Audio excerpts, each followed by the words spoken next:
President Trump has asked the U.S. Supreme Court to overturn a lower court decision that found many of his sweeping tariffs were illegal.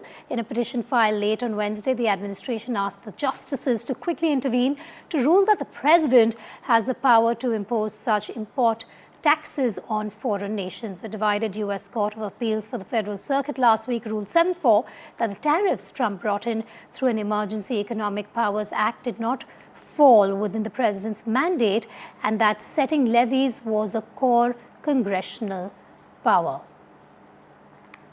And joining us now on this huge tariff war between India and the US is Harry Broadman, former Chief of Staff, President's Council of Economic Advisors. Harry, thank you for joining us here on NDTV 24/7. Firstly, how do you assess the current state of US-India trade ties, particularly in light of recurring tariff disputes? Well, this is very interesting because these two men, had a bromance in Mr. Trump's first term, and I don't know what happened. I think the issue for Mr. Trump with any country is that when the U.S. is running a trade deficit with that country, somehow Mr. Trump, who, despite the fact that he went to Wharton, doesn't understand that a trade deficit in and of itself is not an indicator of competitiveness over the long run or how these two large countries should navigate the world trading system to both of their benefits. Harry, it's taken decades, you would say, also of hard work, both from India and US, to get to the point they had in strategic and economic ties. How deeply would you say they've now been impacted? Well, I think on one level they will be deeply impacted in Mr. Trump's mind, and I think Mr. Modi is a very clever politician and a clever leader, frankly, more clever than Mr. Trump is. I think that there will be a way for Mr. Modi and Mr. Trump to come together, recognizing that these are very important nations in the global trading place and in other areas, vis-a-vis other big countries, particularly in the emerging markets, that I think they will begin to warm their relationship back to perhaps where it was prior to these tariff issues that Mr. Trump is hell-bent on. And don't forget, he's not just hell-bent on tariffs with respect to India, but virtually every other country in the world. So I think, when one particular country takes offense at what Mr. Trump says or what he does, they should put it into context that those countries are not alone. So is trade friction then, Harry, a speed bump, or would you say a roadblock in the current Indo-US ties? I really do think it's a speed bump. I think, cooler heads will prevail and recognize that these two countries have got to get along, not just in the economic sense, but in the geopolitical sense. And I think Mr. Modi, should not take the bait when Mr. Trump leaves it. I think, there will be a way, and I think Mr. Modi may want to think about what he can do to just calm Mr. Trump down. I think, he might get a lot of mileage out of that. And I think there are other people here in the United States who are bending Mr. Trump's ear to not think about India simply because we're running a trade deficit with the country, but how important the relationship with India is in a geopolitical sense.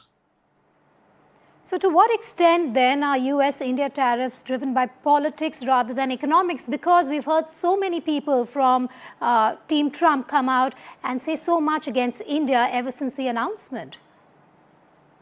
I think it's driven by both, and I think that is not unique to the India relationship with the U.S., but virtually every other country, maybe other than China. And I think taking this 360-degree view about where trade stands, where security stands, where other issues stand in world peace, I think that's what Mr. Trump needs to get that perspective is in his head. That's not an easy task for him because he really does see the world through trade. And, as you may recall, during his first term, he was referred to as Tariff Man. I think this is probably the return of Tariff Man or Tariff Man 2.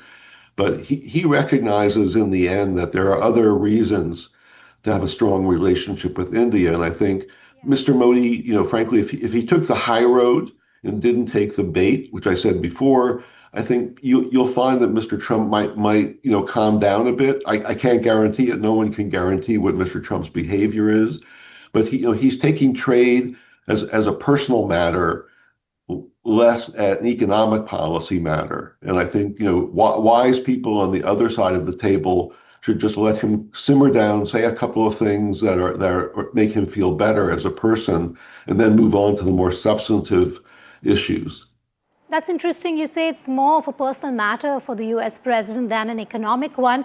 So then should the Trump administration, Harry, be worried by what they saw at the SCO summit last weekend in Tianjin? You had Narendra Modi, you had Xi Jinping and Putin huddled together. Would you say that's just optics, or the possibility of exploring reorientation of ties, something that the US should worry about? Well, I think the SEO is it's obviously a longer standing issue than this most recent meeting, and it should not be a surprise to anyone that those three leaders would get together. Of course they're part of BRICS, as it were. I think it's important, I think, for those three large emerging markets, India, Russia, and China, to get along well. Whether they're going to have strong economic ties to one another is another question. All three of those countries have very different economic models and different balances of risks and opportunities in their own economies. But they're all very large geographically. And so I think it's not surprising that they would build a relationship. I think, the question is if they believe that their relationship is going to be, outweighing what the G7, for instance, is able to do. I think that's very much an open question. And I think, as I say, mature leaders, mature politicians will rise above that and recognize that we understand why these three countries are getting together. But it's not wise for them to mix the politics with the economics. I think that's of course easy for me to say than do. But I think that's really the perspective that Mr. Trump and Mr. Modi and Mr. Putin and Mr. Xi, should have. And I do think, frankly, if you sit down with each of them bilaterally, they probably will probably get further than having sort of a gang-up session. Harry, but can Washington and New Delhi afford the prolonged trade disputes at a time when they're trying to deepen strategic ties to counterbalance China? You also have the Quad. I think this trade dispute is just the meal of the day, and there are longer run issues that can be used to build a stronger relationship. I mentioned the G7 not because I think the G7 in and of itself is important, or the Quad is important in and of itself, or the SEO participants is an important group in and of itself. These are all reasons and paths for these countries to get together to talk about common issues. But in the end, each country is by itself in terms of negotiating with other countries around the world. Don't think that there are not beefs between India, and China, or India and Russia. There are. It's not as if all those three countries get along so well all the time either. I think stepping back a little bit and understanding the dynamics of those relationships, just as if you look within the G7, not all of the G7 countries get along well. After all, Mr. Trump has taken on Canada, our neighbor, to the north. People might raise eyebrows about that, but again, in the context of how Mr. Trump operates, this should not be a surprise. India has stayed neutral on issues like the Ukraine war. It also has said that we're all for peace in that region. It also continues to have strong ties with Russia. Now, the US president says he's doubled India's tariffs because of the purchase of oil by India. Now, after all that we've discussed, Harry, and coming back to the basic question here, is there more to his tariff decision than just oil purchase? I think the bigger issue for Mr. Trump, as I said earlier, is that we run a trade deficit with India. I think the oil got in his craw for a whole set of reasons because he's not been very successful in turning Russia around in a way that pleases him. So he's looking for people to strike a relationship to pull out of buying oil from Russia. That's far easier said than done. China is a larger consumer of oil. than India is from Russia. So I think we need to unbundle some of these issues and understand why they're important. It would be fanciful to think that India or China would not buy oil from Russia. And more importantly, as someone who spent earlier in his career a lot of time in the oil industry and understands how it works, it's a very complex industry. And there are very large producers, and it's basically a bathtub of oil. And the question is whose straw is going to go into that bathtub to seep out the oil. But there are other oil producers around the world that India could make deals with, not just Russia. I think if for instance India were to do that, substitute some Russian oil for oil coming out of Gabon or some other place, I think that would be helpful for Mr. Trump. I'm not advocating that India necessarily do that. I'm just trying to put myself into Trump's head and think, well, what would be a symbolic, gesture, if you will, in quotes, by Modi to sort of ease tensions. But listen, Mr. Trump, is hallucinating if he thinks that India is going to stop buying oil from Russia, frankly. All right, that brings me to my next question, an important one. How do you see the interplay then between defense partnerships and trade tensions? Harry, can one advance really while the other lags? That's a very good question, and it's a complex dance, right? I think that's the way to think about this, and there will be ups and downs across those two, tiers of interest. Whether it's military armaments, whether it's oil, whether it's manufacturing trade and the like, and how all these things fit together, it would be naive for any leader, including Mr. Trump, to think that, countries are free to buy and sell what they want to do.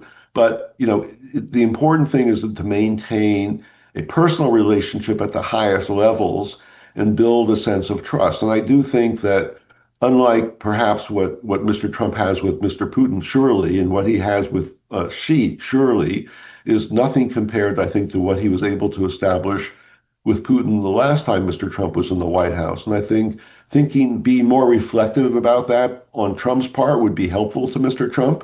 Again, I'm not sure that Mr. Trump is capable of doing that, but that's the way I would assess the situation.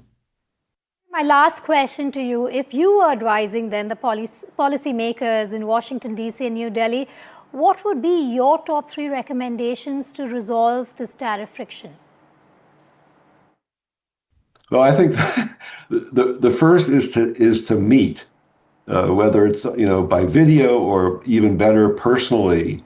As a former trade negotiator, I find that when you actually meet your quote opponent on the other side of the table, that does a lot for each side to recognize, well, what, we're both humans. Yes, we have different agendas, but we also have a lot of areas of commonality which we need to exploit together. I find that dealing with each other by telephone and not having face-to-face meetings is not a very helpful way of conducting trade negotiations or negotiations of anything, frankly. Harry Broadman, always a pleasure talking to you. Thank you for joining us here on NDTV 24/7.